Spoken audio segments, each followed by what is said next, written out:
In second news, Indian electronics companies seeking for an extension of the PLI scheme because of the aggressive attitude by the US on tariff.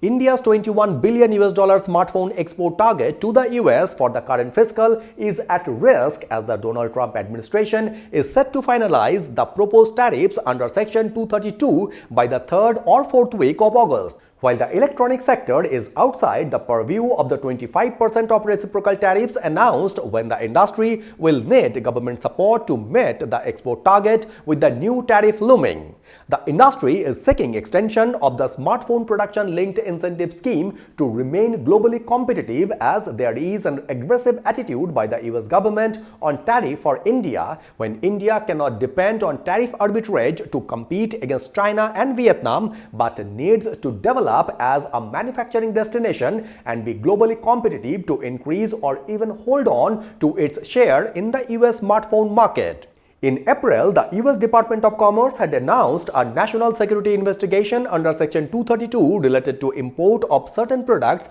including semiconductors, and any tariff would also cover products that contain semiconductors like smartphones, laptops, tablets, servers, etc. When these electronics products are currently exported with zero duties to the US, and any tariff impact will be detrimental for India's flourishing electronics manufacturing ecosystem, which is becoming more reliant on exports as the domestic market stagnates.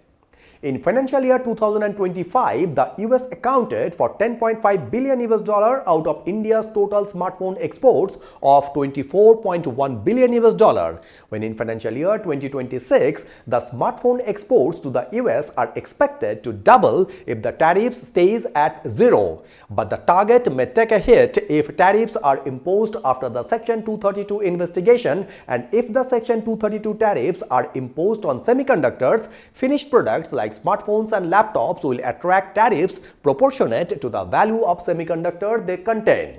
On that context, if the tariff is 20% and semiconductor account for 50% of a product's price, the levy on the finished product would be 10%, that is 20% tariff applied to the 50% worth of semiconductor components.